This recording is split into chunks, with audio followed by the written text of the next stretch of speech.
Hey everybody, Questwise back again. I want to talk about something, an article. This is going to be a short little video. I just wanted to talk about this because I thought it was really, really important. Rifter number 81. I can hold this up without losing my page. Rifter number 81 has an amazing article I think everybody should know about. The article is written by Greg Dyzik.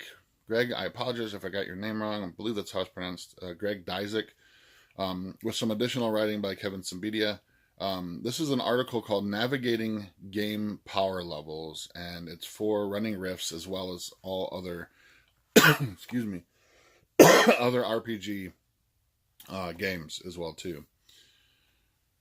One of the things that I hear the most when I talk about Rifts to the public, when I go out and I start talking about playing Rifts and sharing Rifts and teaching new people how to play Rifts, is that people said, "Oh yeah, we played that in the past, and it was so the power levels were so crazy, and everything was so overpowered, and there was some weird stuff, and the power creep was blah blah blah blah." And that seems to be the kind of running current idea of what Rifts is. And I just wanted to say, and I've talked about this in the past, where I believe that Rifts is really a toolbox of things, and you need to really sit down with your players before the game actually starts. Before they even create characters, session zero, if you would, and discuss with them what it is that they expect from the game, what it is they're looking to play, what do they want to mine from the Rifts role-playing game itself. Do they want to play super powered, over-the-top, kind of Glitter Boy-esque type of operations, lots of power armor and cyborgs and that kind of stuff? Or do they want a sort of street-level hero, or not so hero, kind of city rat game, Cyberdoc, Vagabond, that kind of thing? Or do they want something kind of in the middle? They want to do kind of a Leyline Walker, Mind Melter kind of thing, type of a game.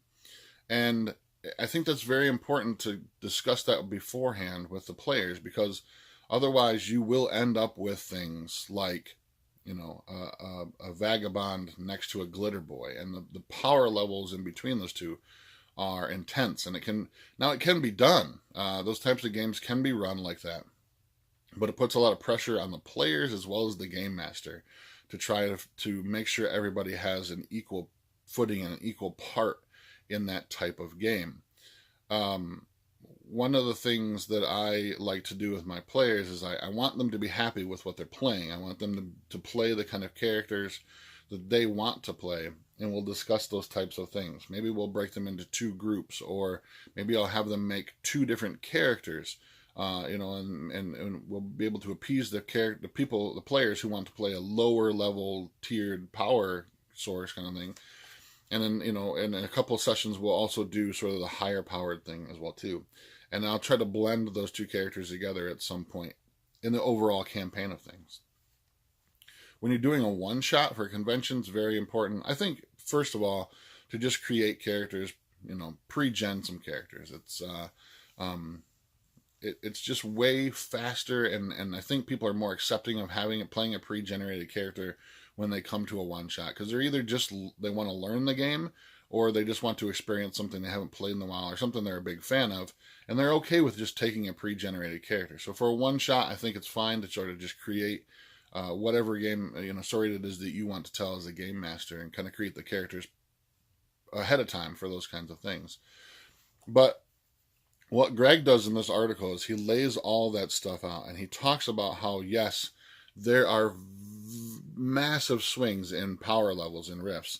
And that's important because Rifts is trying to tell a massive, massive, massive story. We're talking about a megaverse spanning kind of story here. And there are going to be normal, average, everyday people walking around amidst all this other crazy, over-the-top kind of chaos.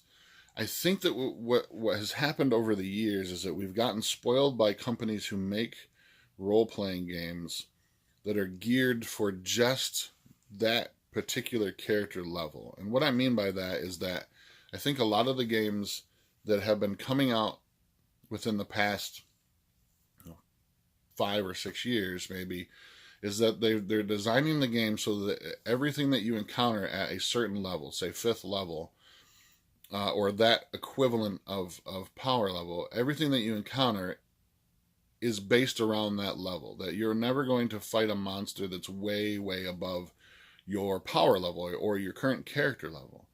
And while that's interesting and that's fun, I think that it doesn't accurately sort of represent the universe as a whole. Because take for instance, let's take The Hobbit, the novel The Hobbit for a while. I don't.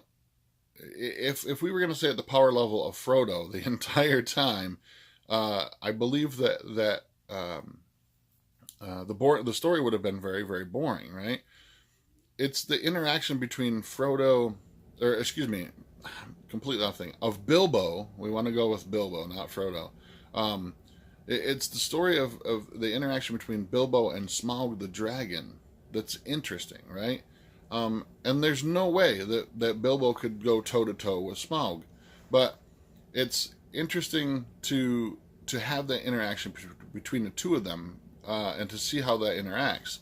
But they're never going to fight. They're never going to do this kind of thing. There's going to be sort of this interaction, but there's never going to be this sort of battle between them. But at the same time, we have the dwarves know that there are times when they can't. That's too powerful for them. They just can't go in and take over things. But then there's going to be times where they're on equal footing with things and they're able to fight those things. But I think it accurately represents the world of everything that's going on in the story. And with Rifts, we're talking a huge, huge area, right? We're talking about things coming from other dimensions to Earth. We're talking about like creatures of mythology, and we're talking about we're talking about massive godlike deities and intelligences and stuff. But we're also talking about stories about the common man. So if you look at Chaos Earth, which is the Chaos Earth RPG, which is the prequel to Rifts, we're talking about things like average everyday people, and then overnight there are these things, these massively powerful beings, creatures, and monsters pouring through these rifts. And it's not so much that the average citizens of that day are going to go toe to toe with these things, but what are the stories that you can tell that are going to grow these amazing, amazing tales that your characters and your players are going to remember forever, of how they survived those things. So what Greg does in this article about navigating the power game levels is he talks about all that kind of stuff. He talks about the players, and he talks about power levels, and he talks about different types of role players and the people and that are playing the game as well too, and playing characters in the game. He talks about being a game master and what it is that you have to sort of balance through all of this kind of stuff. He talks about starting at low levels. He talks about starting at high levels. He talks about all this kind of stuff. So I highly recommend, if you don't have a copy of Rifter 1801 yet, to go and grab a copy of this, because I think that Greg does a great job at explaining all of that stuff and how to put it into its thing, way better than I ever could. In this video or in previous videos and stuff. And it's a pretty lengthy article. It's about 5 or 6 pages or so, about how that kind of stuff can work in your game of Rifts, and how to explain it to people, to your players and to other people that you're interested in getting into Rifts, as to how that's supposed to work. It's not a game about where everything's going to be at a level playing field at whatever particular level you're at. There's a real fictional world out there, if you will, of things that are much bigger than just the common person. And the real stories come from how those people interact or don't interact with those massively powerful things. So I just wanted to make this a short video on why you should go grab that Rifter and check out Greg's article. But until next time, I'm Questwise. We're out.